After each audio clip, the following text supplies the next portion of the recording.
අදත් ඔයාලව සාදරයෙන් පිළිගන්නවා Ceylon Kitchen YouTube channel එකට. අද මම ඔයාලට අරගෙන ආවේ මං දැනට හදපු රස වැඩිම ශනික noodles recipe එකයි. අපි බලමු මේකට අවශ්‍ය වෙන ද්‍රව්‍ය ටික මේ ෆොටෝ එකෙන්. හොඳයි අපි එහෙනම් වීඩියෝ එකට යමු. මුලින්ම අපි මේ වගේ pan එකක් ලිපේ තියලා තෙල් මේස හැන්දක් දාගන්නවා. තෙල් ටික රත් වීගෙන එනකොට මේ වගේ ප්‍රමාණයට කපාගත්ත තක්කාලි ගෙඩි 3ක් දාගන්නවා. ඊළඟට සුදු ලුණු බික් 4කුත් ඉඟුරු පොඩි කෑල්ලකුත් මම එකතු කරගන්නවා. ඊළඟට මාදුරු තේ හැඳි කාලක් එකතු කරගන්නවා. වියලි මිරිස් කරල් 5ක් වගේ මම දැන් දාගන්නවා. විනාඩි 2ක් වගේ දැන් මේ ටික හොඳට මික්ස් කරගෙන හොඳට ෆ්‍රයි කරගන්න ඕනේ ඔයාලා.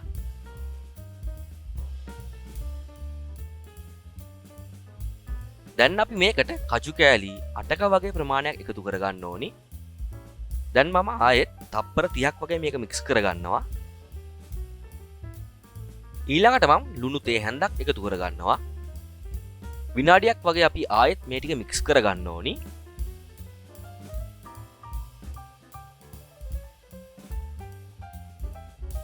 ඊළඟට මම වතුර කප් එකක් එකතු කරගන්නවා.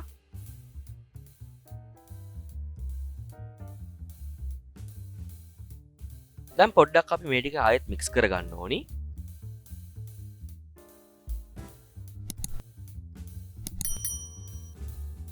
ඊළඟට මම මිරිස් කුඩු මේස හැන්දක් එකතු කරගන්නවා.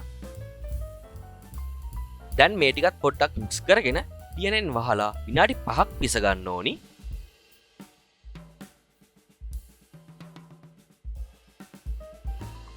දැන් පියන ඇරලා විනාඩියක් වගේ පිස ගන්න ඕනි.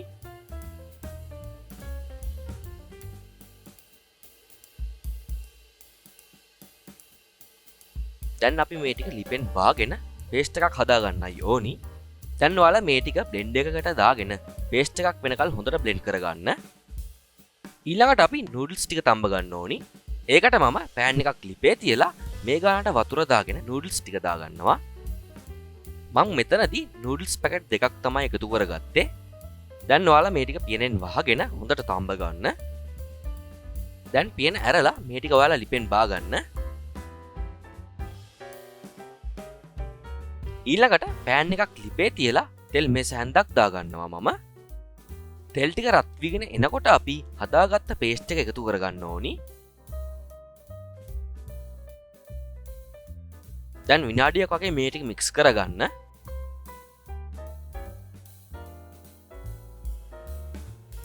ඊළඟට මම ගරම් මසාලා වලින් මේස හැන්දි භාගයක් දාගන්නවා. මම මෙතනදී ගරම් මසාලා එකතු කරගන්නේ රසය තවත් වැඩි වෙන්නයි. ඒ නිසා ඔයාලට ගරම් මසාලා අවශ්‍ය වෙන්නේම නැහැ. තව මම 3-5 කුඩු තේ හැන්දක් දාගන්නවා. ඒ වගේම මම ලුණු තේ හැඳි භාගයක් දාගන්නවා.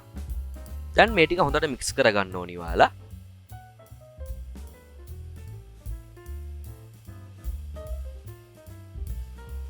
ඊළඟට පියනෙන් වහලා විනාඩි 3ක් පිස ගන්න ඕනි.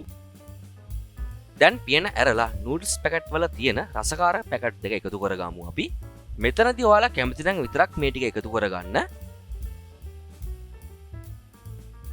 හොඳට මික්ස් කරගන්න ඔයාලා දැන් මේ ටික.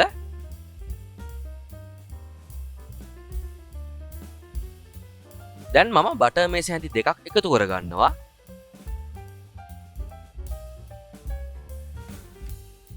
තව මම පොඩියට කපාගත්ත කරපිංචා මේ වගේ ප්‍රමාණයක් එකතු කරගන්නවා. ඒ වගේම මම ෆ්‍රෙෂ් ක්‍රීම් වලින් මේස හැඳි එකහමාරක් දාගන්නවා. දැන් ඔයාලා මේ ටික හොඳට මික්ස් කරගන්න ඕනේ විනාඩි 2ක් වගේ කාලයක්.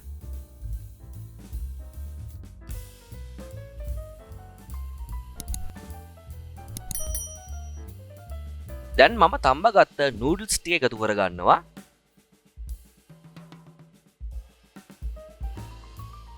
ඊළඟට මේ ටික හොඳට මික්ස් කරගන්න ඕනි ඔයාලා.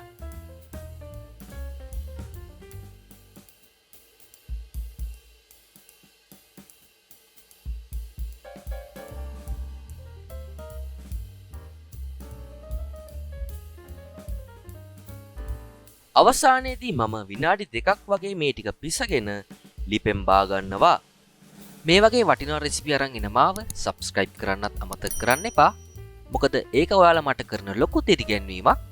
ඒ වගේම ඔයාලා මේ වීඩියෝ එකට කැමති නම් ලයික් කරන්න, ඔයාලගේ අදහස් තියෙනවා නම් පහලින් කමෙන්ට් කරන් යන්න අනිවාර්යෙන්ම. එහෙනම් තවත් රසවත් රෙසිපි එකකින් හමු වෙනකල් සුබ දවසක් හැමෝටම.